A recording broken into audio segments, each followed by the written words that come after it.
Thank you for tuning to the Secure Your Energy Show. I am your host, Michael Gibson. Secure Your Energy Show is where we have real life conversations with real life people. Today, our guest is Solar Tyme USA, and we're going to be talking about the benefits of solar financing and much, much more. I'm very excited to have Ms. Jonnell on the line with me, and I'm going to let her introduce herself. Let me bring her on the screen real quick. Ms. Jonnell, can you tell the people who you are?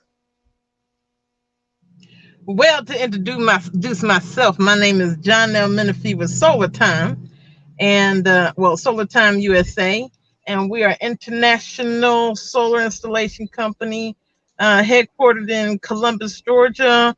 Also working out of Nairobi, Kenya, and working on the East African area. So you got a lot of stuff going on. You said Kenya and Georgia. so so you truly are We work, international. baby. Yeah, truly are an international company, and I'm so grateful to have you, as my guest today. Now, on your website, you have a lot of information about financing solar. So that's one of the first topic that I wanted to discuss today. What are some of the benefits of solar financing, and why would somebody want to do that to their system instead of like buying it outright? Well, unless you got it like that, which I hope everybody has it like that, but sometimes it's best to just move that, extend the cost of the system out for about for up to like 20 years or so, depending upon the finance organization. Me, truthfully, I love to work with banking institutions or mortgages because they have the best interest rate for clientele. Because, basically you're looking for that type of long-term financing relationship that'll spread out that cost. And then how does that work out? Well, when you have a reduced electricity bill that's probably um as probably comparable to the your electricity bill, then you substitute that financing with your electricity bill with the financing bill, you know. So that's very important that you have that type of program in place for yourself as a homeowner or a business. And then guess what? When that financing disappears, then it turns into just free electricity. Well, Ms. Janelle, you turned sideways on me for a minute. So when you get the I don't know what opportunity, happened to my yeah, there you go. my Well, no, you back sideways, but you're gonna get right side on me real fast. So when it comes to financing and dealing with consumers, you say about 20 years. Do you feel like well, obviously you do it, but what what are some of the drawbacks or hesitations that a consumer may have about financing for such a long period? Are there any? Well, I wouldn't say there's any real drawbacks myself. And so I'm driving. I know it's not good driving stuff, but I can't help it. But it works itself out because if you're like on a budget and like I said, you know, solar is great, but a lot of people don't realize the upfront cost of the electricity infrastructure that we have, and they just rent their electricity from the utility instead of owning their electricity from the utility by yourself. So when you own it, compared to renting, like owning a car compared to renting a car, owning a house compared to renting a house, there is an upfront cost, but the long term gain is that you don't have to worry about um, the cost of renting. And the cost of renting is not cheap, you know. The cost of renting is quite expensive. So if you're able to kind of spread out the cost of the of the installation costs, then it works out for everybody, especially for yourself. So if I was a homeowner and I wanted to, finance my solar, how would I go about doing that with you? You come out, you do a bid, and you say, this is the proposal to buy outright. This is a proposal for 20 years, 15 years. What does that look like to a homeowner? Like walk me through those type of steps. How does it play out? Okay, so how this works is that, let's say you move forward, you have a client, we have a client, and we let them know we need two things. Okay, number one, we need their 12-month electricity bill, which basically displays their energy usage in terms of kWh, kilowatt hours. Okay, and then once we have that, their kilowatt hours, um, then we also need to look at their address. Okay, Google Maps. We look at their the placement of the solar, whether it's on the roof or it's on the grounds or if it's in the parking lot or whatever. We're trying to get a better understanding of the placement of the solar because we got to consider southward facing placement of the solar panels on the facility because we're in the northern hemisphere and solar rays come from the equator to the north. Okay, and then after that, we also need to do a site visit. Okay, so once the client says, "Hey, I like the the quote," we come out, we do a site visit, and figure out where's the best place to do the interconnection of the solar energy system into the home or the business. Basically, we either connect it to the breaker box or the meter. Okay, and then once that happens, then we can start looking more into the exact costs or the quote. And usually we try to have some of the most competitive rates, which is if it's on a commercial project, it would be like three, maybe $3. Residential is about $3 a watt. On a commercial, it's more like a between $3 and $2 a watt. If you're talking about utility scale, baby, then it's um under $2 a watt. So hey, that's big business there. That's big business. I and brought a smile to your face to talk about that utility. Woo, dog! I tell you. I mean, we can talk about that too one day, but right now we can talk about the solar and the residential commercial. But utility is very interesting. So when it comes to making sense for somebody to put, solar on their home, and you do that initial site survey, what type of offset are you looking for? What percentage? Does it make sense if it's 50%, 60%, 70%, 80%? What type of offset do you see makes the most sense for a consumer to consider, financing a system and actually just installing solar? I would say 80%. I would say 80%. 80% because it's really the biggest bang for your buck. You If you go 100%, then I mean, there's certain peaks and stuff that clients may not consider. So it would behoove you, if you're not off the grid, if you're not like far away from the grid and the grid isn't as expensive, to kind of stay connected to the grid just to a degree. Okay. Okay. But yeah, especially like during the summertime, I mean that's the best time for solar. During the wintertime, I mean if you're like in the north and you could get away with, and it snows a lot, and you can get away with doing a bifacial solar system, and you have that reflective sunlight that bounces off the snow with that white background. That's great too. So we need to consider all them things. All those things. So when it comes to your solar and mounting things on your house, so we're looking for the southern exposure, and you flipped on me again. You're looking. I There you know go. it did. You're looking It for did that it too. southern exposure because of the way the equator comes up. You're saying an 80% offset, and then normally, what do you see in terms of years as a typical payback for a consumer when they invest in solar? I would say we work ours out to being about um seven.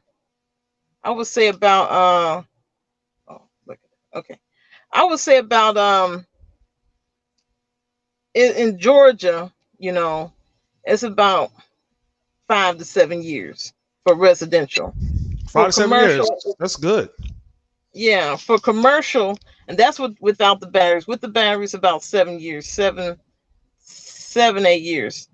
Um, but with commercial, it's about between 3 to 5 years because they have added tax benefits, Okay. which is the tax depreciation. And then if you're in a rural area and you're a commercial business, you have the REAP grant program, and that's crazy. You get about 76% tax between the REAP grant, 25%, the 26% tax depreciation, the 21% tax credits, a 21% tax depreciation. You know, that's about 76% of offset with the cost of the system You compared just said to. 76%. Yeah, well, I mean, when you add all the Wow. taxations up, when you yeah, Hmm. and Wow. that's something, and so it's only out of pocket for about 24%. So really, for some of these businesses, it ought to be a no-brainer to invest in something to be able to augment and save you money, and you're only really putting out a quarter of the cost. Wow, I didn't realize that. That's pretty big. Now you have You, something else on your website called Solarize Your Neighborhood campaign. What is that hmm all about? Explain Solarize Your Neighborhood campaign. What's that? What is that? Well, we look at it like a bulk sale. Okay, so let's say if you have you and your neighbors say, "I want to go solar," right? And hey, let's do it. Let's work together. When you guys go solar, all right, then we look at it as a program where it's a group of people that come together to do a solar installation for their residents. Okay, which is very important, very very important. So when you have a group of people that come together, then what we'll do is do a cost savings for you and do like a bulk savings program. Oh, give me quick second.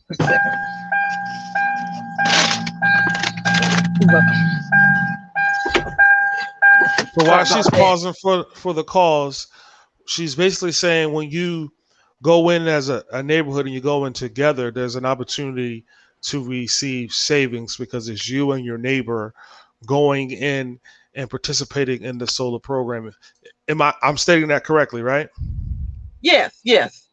We look at it. We're our goal as an organization is not to just say, "Hey, we're going to try to take all the money out of you we can." We want to put the money and the power, pun intended, back into the consumer's hands. Okay, and the way you do that is to giving them financial freedom, and the way you do that is trying to get more people to come together to go solar. So let's say if it's like 10, like even if it's like 3 people, we can knock the cost down by probably between 4 to 6 thousand for the group, you know. So then everybody's got a maybe a discount up to $2,000, you know.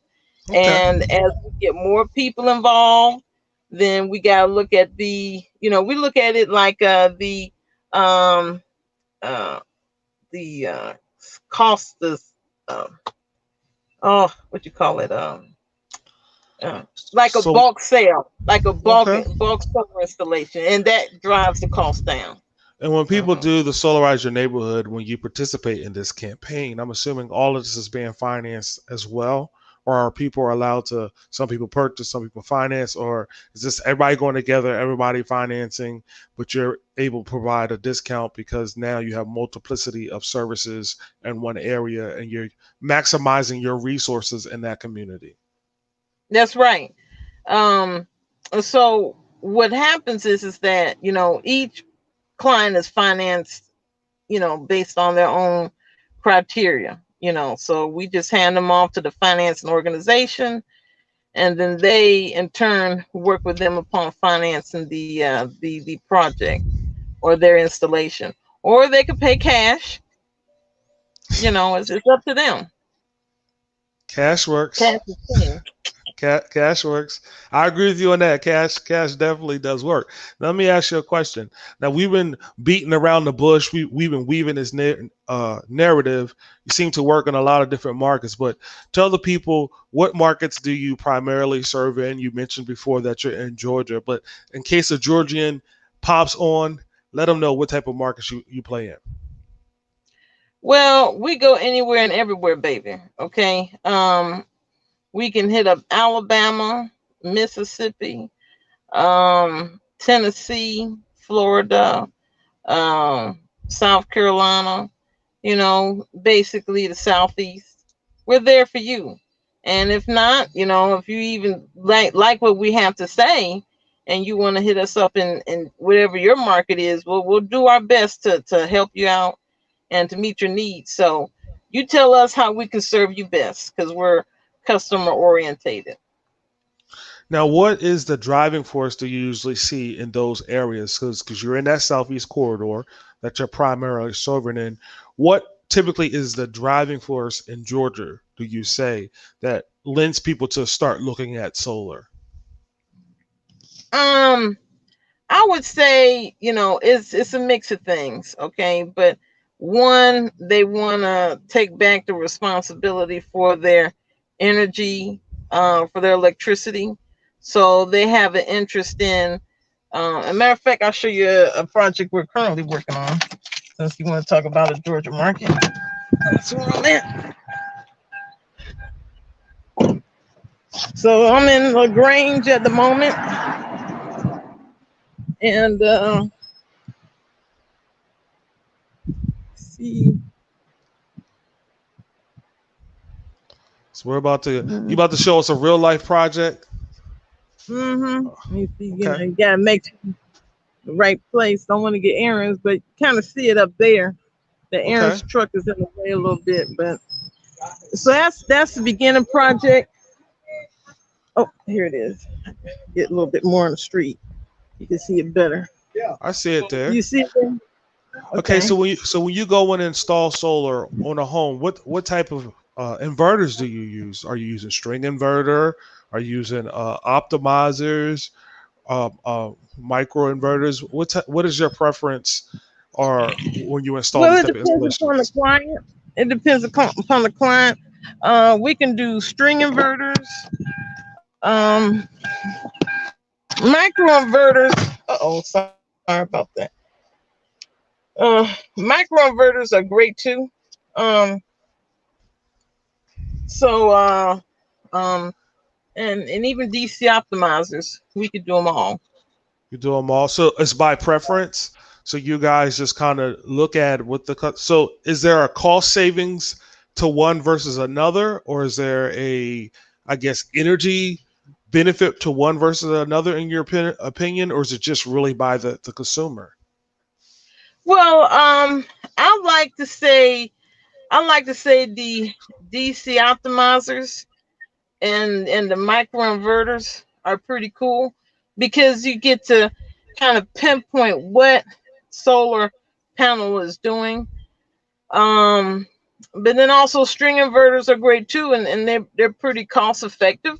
So if a client, let's say they may want to do a more cost effective system rather than a more techy system, then the string inverters would work as well. So from my understanding, when you use a DC optimizer, that gives the installer the ability to kind of know what panel is having an issue, but it doesn't affect the rest of the string. So I would think as a consumer, that would probably be the more applicable application that I would want to use, because I would want to maximize my solar production.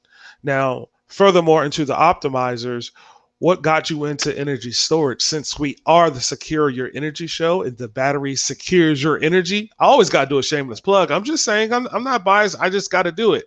What got you looking into batteries? Well, what got me looking into batteries is we got to do what clients want, we can't necessarily just do what we want. We have to do, there you go.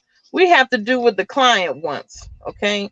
And people are interested more and more in storage. They want to understand how it works, especially from the mere fact that when the lights go out, and this is one thing a lot of people don't understand about solar. They think, okay, I got my solar panels, and if the lights go out, man, I'm okay. And the lights go out, their system does not provide electricity to the home, and they call us up, you're like, man, what's going on? It's like, well, I told you that if you choose not to get the batteries, then your system's gonna the system's gonna island and self kind of not allow electricity to go into the grid, because you don't want the linemen to get shocked as they're putting the lines together for whatever, maybe a tree fell on the branch or something, like on one of the power lines. So you can't shock them. So all the power generation going to the lines and going back onto the grid stops. But when you have a battery system, then guess Tell them what? again. Tell them again. When you have a battery, Woo! it does what? You could you could Woo! you Hmm. could use that energy. A lot of that's such a misnomer that Yeah. that is out in the market, and that's one of the exciting things for me about being in this market of energy storage, because a lot of people make the assumption, oh, I'm producing, so therefore the storm has happened, why I don't have electricity. And it's like, well, if you're not securing that energy, if you're not storing that energy, you really have island, like you said. I like that word, you island. You basically set yourself up on an island by yourself, so because you don't have any other apparatus or mode to be able to use that. So you're one of our authorized resellers, and I thank you for taking this opportunity to join us today. Tell me about some of your experience with our technical support team and just about Fortress Power. What's been some of your experience? Man, I love you guys. Love. Can I? This is a big love thing. I love, coming from the bottom of my heart, goes to Fortress Power, because you're nothing without a good, um, a support team. Okay, and the technical support is helping me close a deal right now. It's a big deal. So, and once that deal closes, then hopefully I can share some pictures with you guys. But it's on the farm, and the client wants to use some of their IDL money to go solar and to get the battery system and everything. And we have a special package we're going to do for them, for uh, to also do marketing. But going back to the technical side, you can only do so much, and batteries are very complex. Okay, and you just want to make sure that you're meeting the client's needs all at the same time. So I mean, you guys have some of the best educational webinars. I try to stop everything in the middle of my day. If I'm driving down the street, you're not supposed to have a phone in your hand and drive, but at least I'll be listening. And I have learned so much. And then the technical team is perfect. It's helped me to close deals. You can't get that from other folks. And also, they check over my design, so we make sure the design is right. And especially when we're starting to do these international projects, and it's a different type of electrical system compared to the US system. It's just so important that we have that type of relationship that will help us move forward in the right direction. So, God bless your technical team. I kiss you. Mwah. Well, they do a great job. We have some wonderful application engineers, and I know from my personal experience, they go above and beyond, and I can't express the level of gratitude in words, because they really, I see them working behind the scenes, and as you mentioned, along with technical support, we do a lot of webinars because we really want to educate people because we believe that solar and energy storage is the future. So let me ask this question: what is, in your opinion, the future of energy storage? Where do you see it going? Well, I think the future is just get more into both residential and commercial needs. A lot of clients are asking about them compared to what they used to in the past, and so just to have a more broad and opportunity for, I think, education, um, myself, because you guys are doing a great job as far as the equipment side. So, I mean, the future is really just helping people understand the whole storage area, on residential, commercial. Now, when you talk about utility scale, now that really kind of, it gets a little bit more wonky. But as far as like residential, you have the lithium phosphate ion. I learned that from your webinar. Thank you. Um, and then also there's some type of flows that I'm not a technical person like that. So, but I see there's a whole lot more space, and if we can continue to help educate the clientele about the benefits of storage, because it's a lot of benefits with storage. Yes, it adds more cost onto the system, but if you're a senior citizen, if you're in your forever home, if you have like an educational, if you have uh, areas that your lights go out a lot and you don't want your food to spoil, you have got to have energy storage. Please consider it. Yeah, I highly recommend it because it's really complete in the system. When you add the batteries or energy storage as the technical term, when you add that onto it, it does make such a big difference. And lithium is changing the game. I mean, for many years, people relied on flooded lead acid batteries to do the trick, but that requires maintenance. It doesn't have the same level of life cycles, and lithium really does go out to 6,000 life cycles on 80% depth of discharge. That means you can pretty much use this battery every day for like 12 to 15 years if you do the math. Now, Hmm. obviously, we love lithium batteries because we make lithium batteries. But you mentioned an area in our last few minutes that I wanted to discuss with you. What do you have going abroad? You mentioned Kenya. So what's going on over there? Can you give me a cliff notes of idea of what you guys are getting into over in Kenya? Well, yeah, well, when you're talking about the international approach, um, it's a luxury and some options to have, have a lot of things, have a lot of infrastructure. I mean, roads, bridges. Uh, I mean, you ain't never lived until you rode on a real African road. But water, running water, especially in rural areas. But then also electricity.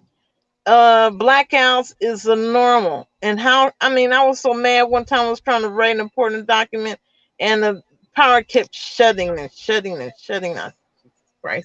They call that brownouts. Okay. So how can you have a good business if your business, the lights of your business keeps cutting off? Okay, you can't. Um, so they're looking at solar and battery systems, and a whole nother level. And then when you're talking about, the Chinese grade uh, solar equipment over there, especially batteries, it's only good for maybe, in some aspects, 2 to 5 years. Okay.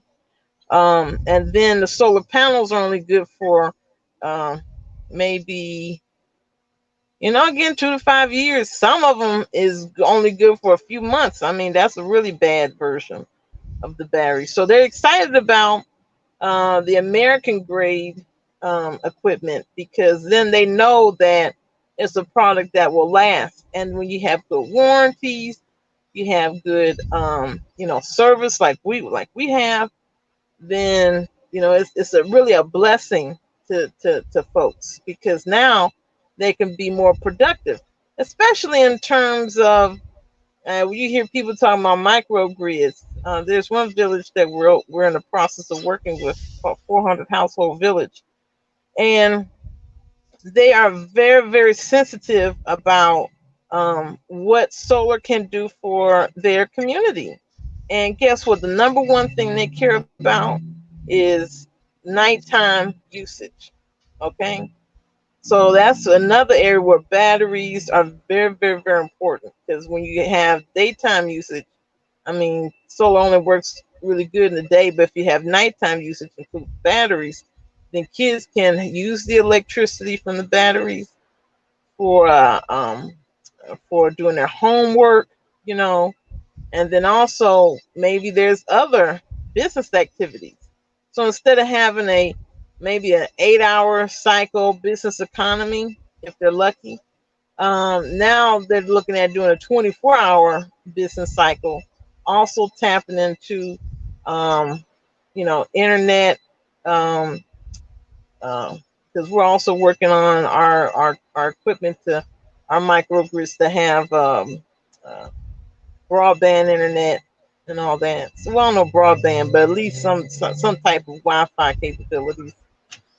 So, when we look at Africa and developing countries, we really need to look and appreciate what we have here. But yeah, what we're doing is God's work on top of, giving people what they want, which is 24-hour access to good electricity. So batteries can help you. Number one, when you when your grid goes down, batteries can help you. If you just have solar and you're taking advantage of them in the daylight, but now you want to go beyond an 8 hour window, batteries can help you. And lastly, batteries can help you. That is Yeah, that yeah, that is yeah. what I got out of everything you said. That batteries, energy storage by Fortress Power, because of the awesome support team, can help you. I added that in just as a little shameless plug. No, it's But true. It's the truth. um, Jonnell, I greatly appreciate you jumping in and just spending some time with me. I know that you were actually out doing work at a job site and you were just so gracious to lend me some of your time. In closing, is there any last words that you would like to say as our time is winding up? Yes. So there's something else that I forgot to add, which is I'm also on the board of the Georgia Solar Energy Association in Georgia, and that's like I'll say it's like a guild, everything relating to solar for both installers and residential folks. I also sit on the policy committee. And solar policies are so important. And I don't want to bash the utility company or anything like that, but sometimes there's when you're a when you have the advantage of solar and you have utilities say, hey, we want to keep you on our side, then they come up with policies that are not favorable to solar. And this is where you need to be vocal.